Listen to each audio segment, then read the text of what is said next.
श्रावण मास की शुक्ल पक्ष की एकादशी को पुत्रदा एकादशी भी कहा जाता है। श्रावण का महीना पूर्ण रूप से भगवान शंकर को समर्पित है, लेकिन एकादशी पूर्ण रूप से भगवान विष्णु को समर्पित है, इसलिए ये बहुत ही खास है। इस दिन व्रत रखने और पूजा करने से संतान सुख की प्राप्ति होती है। पुत्रदा एकादशी का व्रत संतान प्राप्ति और संतान की लंबी आयु के लिए रखा जाता है। यह व्रत भगवान विष्णु को प्रसन्न करने और उनका आशीर्वाद प्राप्त करने के लिए एक महत्वपूर्ण अवसर है। इस दिन भगवान विष्णु की पूजा करने और कथा सुनने से संतान सुख की प्राप्ति होती है। धार्मिक मान्यताओं के अनुसार इस दिन व्रत रखने और दान करने से भगवान विष्णु के साथ साथ माता लक्ष्मी भी प्रसन्न होती है और उनकी कृपा दृष्टि पूरे साल भर बनी रहती है। पुत्र प्राप्ति के लिए की जाने वाली श्रावण मास की पुत्रदा एकादशी की व्रत की विधि और नियम हम जानते हैं। सबसे पहले आप एकादशी के दिन सुबह जल्दी उठकर स्नान करें और व्रत का संकल्प लें। उसके बाद आप भगवान विष्णु की पूजा करें और उन्हें फल, फूल और तुलसी अर्पित करें। उसके बाद आप पुत्रदा एकादशी की कथा सुनें। द्वादशी के दिन ब्राह्मणों को भोजन कराएं और दान दक्षिणा दें। इसके बाद प्रसाद ग्रहण करके व्रत का पारण करें।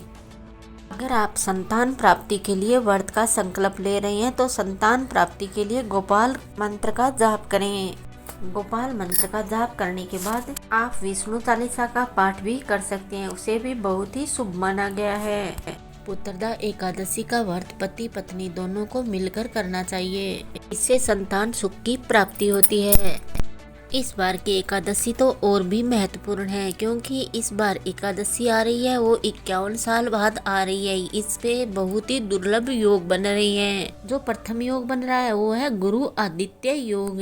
यह योग तब बनता है जब गुरु और सूर्य दोनों मिथुन राशि में एक साथ होने से बनता है और यह बहुत ही दुर्लभ संयोग है। दूसरा जो योग बन रहा है वो है त्रिपुष्कर योग। यह योग भी बहुत ही दुर्लभ योग है। यह योग कुछ विशेष तिथियों और नक्षत्रों के संयोग से बनता है और इस योग में किए गए शुभ कार्यों का 3 गुना अधिक फल मिलता है।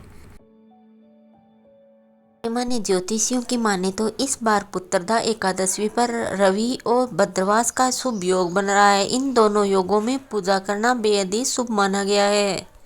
इस बार शुक्ल पक्ष की एकादशी तिथि 4 अगस्त 2025 को सुबह 11:41 पर शुरू हो, जिसका समापन 5 अगस्त को दोपहर 1:12 पर होगा। ऐसे में पुत्रदा एकादशी का व्रत 5 अगस्त 2025 को रखा जाएगा। अतः व्रत का पारण 6 अगस्त को किया जाएगा। पारण भी अपने आप में बहुत ही महत्वपूर्ण है, तो पारण भी हमें शुभ लगन और योग में करना चाहिए। पारण का शुभ मुहूर्त 1:58 पर है। आपको बता दें कि हिंदू धर्म में व्रत के साथ पारण का भी विशेष ही महत्व है, इसलिए किसी भी व्रत का पारण शुभ मुहूर्त में ही करना चाहिए।